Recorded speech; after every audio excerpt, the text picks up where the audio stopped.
Hi everyone, it's been a while and was kind of in an art slump for a while there because I just wasn't feeling the sketchbook I was in, and then I didn't really film while I was getting back into a Talons art creation sketchbook. So I have quite a bit in here. I started this July 10th and it's the 31st. So I've got about 20 days, not pages, but 20 days in, and I am just feeling so much better. So I am excited to be here, and I'm going to be reviewing and swatching and painting with the new Kuretake Gansai Tanbei granulating colors that I got on a recent trip to the Twin Cities in St. Paul. And so I'm very excited to try it out with you. So let's get going. So I have been looking at these granulating watercolors for a little bit of time. I know that Kuretake Gansai Tanbei are like a special kind of watercolor. I don't know. I know that they're a little bit more opaque than normal watercolor, and this set comes with 5 different colors. And I know that they need water to activate them more so than my normal watercolors. So I'm always really hesitant to use them. I don't know.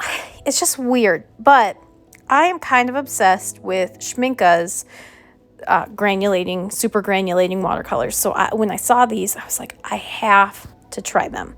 And everywhere that I've gone or online, they were always sold out. And so when I saw them in person, the guys at Wet Paint in St. Paul, so if you're in the St. Paul, Minnesota area, I would say check out Wet Paint. They had so many good selections for different kinds of art supplies. I like to check out art supply stores when I'm in different places, and this one hit. This one was just a hit. It was exciting. I also got a couple different gouaches in half pans from a company. I keep forgetting the name of them. It's like stone paint or something, stone ground ink. I don't know, but that's beyond the point of this. So I just really like granulating watercolors. What I find is so interesting is you never really know what color it's gonna be. Like, they just have different names. Like, every one of them says Aurora, and then it's Aurora pink, Aurora red, Aurora blue. I think there was orange and violet.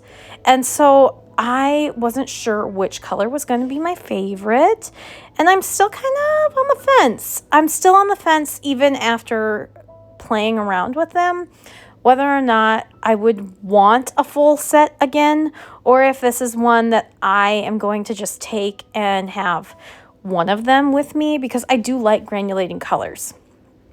What I find really interesting about granulating colors is I was teaching my 5th graders about chromatography. And chromatography is, when you add water to a substance or a color and you get to see all the different colors that it makes up.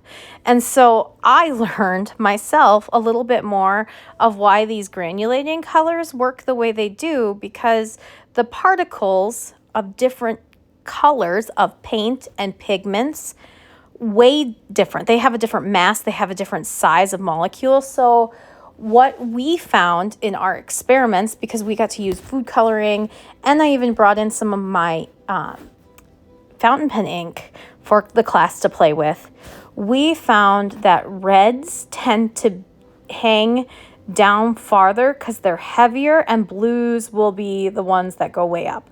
And I could be wrong about that. I might have that mixed up. I'd need to look at a chromatography sheet again, but it seemed in the wetter places of these colors were those really vibrant, dark, deep colors.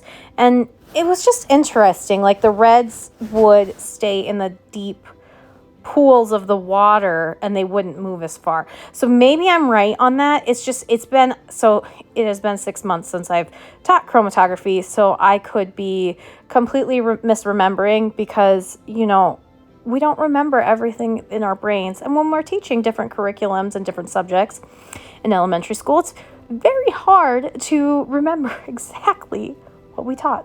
But I digress. I will get back into it when I get into the curriculum. But I am not sure when that will be because I'm teaching a different subject in a different grade and all of that, because that's what us temporary substitute teachers do. It's quite fun when you get to teach different grades and be in different classrooms. I do like the long-term ones so I can get to know the students, get to know the school, the staff, the curriculum. I do enjoy that. But anyway, that's just a little bit about my day job. And you're not here to talk about my day job. You're here to talk and watch the granulating colors. And I will say, I just doodled some stuff on the page.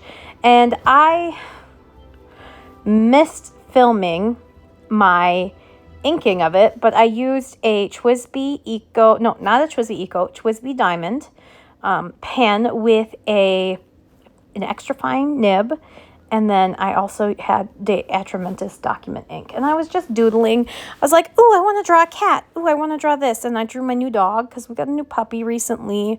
Her name is Moo, as in a cow. She's black and white, and she's got spots. She's not a Dalmatian. She is a Boxer Pit mix, and she looks like a cow, according to my sons. So we have a moo cow, a cow dog, and she is the sweetest, most gentle, most loving puppy, and she loves our older dog, and they are best friends already. We've had her just a few weeks. So I've been pretty busy, but when I can get down to it, I really am enjoying being back in my Talons sketchbook.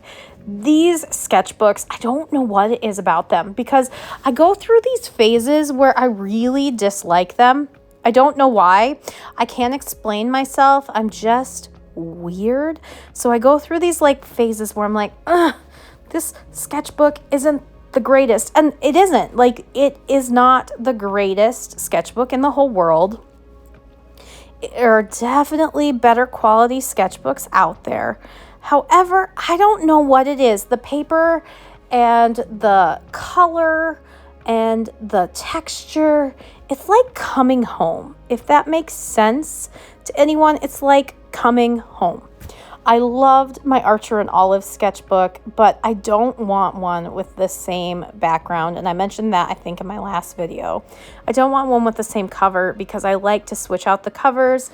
And there's something wonderful about having a blank cover that I can just cover in stickers that I've gotten recently from different Patreons that I'm involved with and different events I go to. I really love to decorate my covers with stickers from me or other artists. So it's very hard with the Archer and Olive because I want my sketchbooks to be different colors and because I get bored, that kind of stuff. So long story short, except that I'm never long story short, I went back to my lovely Talons and I am really just, it just feels nice. It feels like being home. I want to sketch, I want to draw, and I'm enjoying it again. I am finding, though, that for paint, I do like to paint in here, but I really like to pull out my, Mossery? My Mossery Co. Watercolor sketchbook that I'm working a bunch of people in. I think I did a picture of Eloise, yes, of Eloise from Bridgerton in it, and I filmed that a couple months ago. So there is a video of my Mossery sketchbook on YouTube, but I just, you're going to see more of this Talons because I'm happy to be back in it, but also I'm itching to try other sketchbooks. I have decided, though, that I am always going to have a Talons sketchbook going, and then I can play around in the other sketchbooks, like my Mossery one, and I have a couple, like I have an Archers, what did I call it? Archers? Sorry, I'm laughing at myself because sometimes words do not come correctly to me, but I have an Arches watercolor paper travel sketchbook that's been sitting ready to try out. But it was expensive, and I sit on expensive things. I don't know if anybody else does that. If you like save up and you buy the expensive thing, but then you just let that expensive thing sit there forever because you're too afraid that it's too precious. And that is what I'm finding with my Arches watercolor paper. I have probably like 40 sheets of just the regular watercolor the pages sitting in a shelf that I'm terrified to use. And then I have that travel book that I'm terrified to use.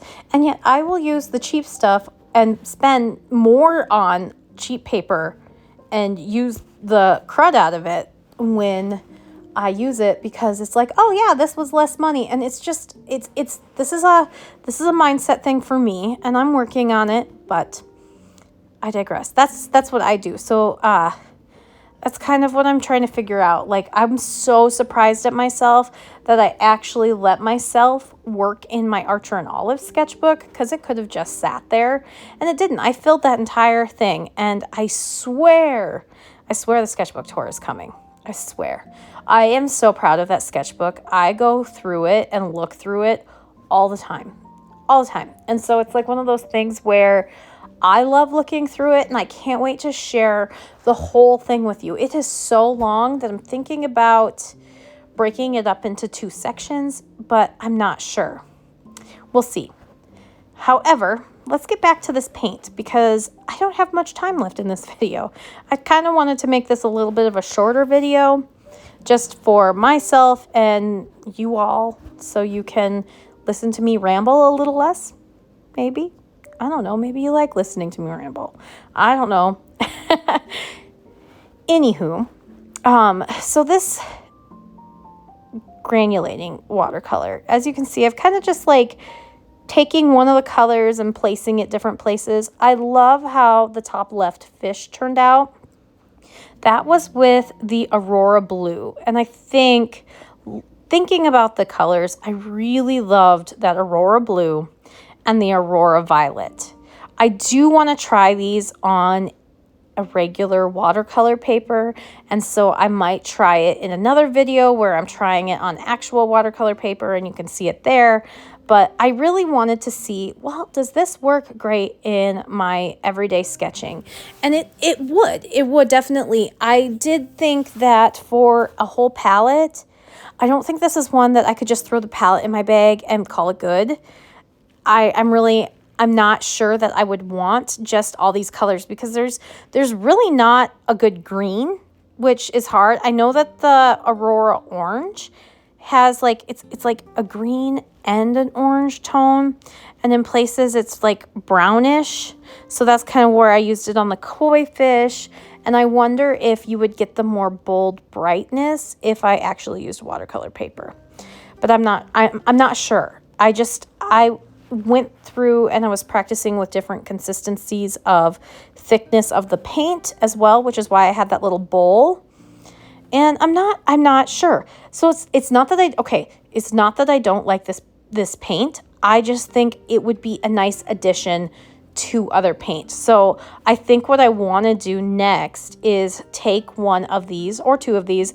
I really do think I would take the Aurora Blue and maybe the Aurora Violet or the Aurora Red. The Aurora Red is really pretty. They're all really pretty. They are beautiful, pretty colors, but I'd want to add them, especially in with like my floral drawings, and add them in with, like, you could get some really good textures for like a shirt, but then I'm not going to be able to mix these colors and have them be a whole person alone. Like, I think that's my caveat. These are great to play with, and they are so much fun. I did mix them at the end. I did mix them with one of the colors, I think it was pink, with a blue gouache, and that was really pretty. So they're a great mixing. They're a great addition, but I don't think that this would be like one of those palettes that you would only have it on its own. If you can see, it's pretty on the page, but I just felt like it was lacking some depth of color, like complementary colors. Like, I think a bright yellow, a bright orange, and a green. I really, really want those colors, but I did love working with them, and the consistency was great. The great quality, like absolute great quality, and the colors that you get, they don't show up on camera as much, but the coloration, even in just the light washes, is gorgeous. So there are good things about it. It's just that like, and the price. So I got this whole palette here, the 4 colors for $20, which to me, when I've used the super granulating from Schminka, that's a great price for me. Like that's just to me a great price for really fun, wild, vivid colors that I can play with in my sketchbook. And I definitely will come back to these. I think it'd be fun to do like just a spread with one of the colors and a couple like Tombos or something. So I'm excited to play with them. And that's my final review. I give them maybe a 4 out of 5. I don't know. They could have a 5 out of 5 if they had some greens. That I'm going to say green and yellow. Where are the green and yellow? Like we have an extra empty space.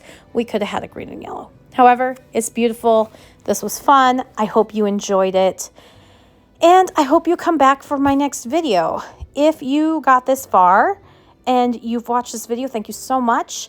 Comment a coffee emoji in the description or a dog because that's what I'm feeling. And if you don't want to do that, let me know if you've tried these. I would love to know if other people have tried them and what they think because I had some fun and I definitely will bring them out and pull them out again. So have a great one. Bye, guys.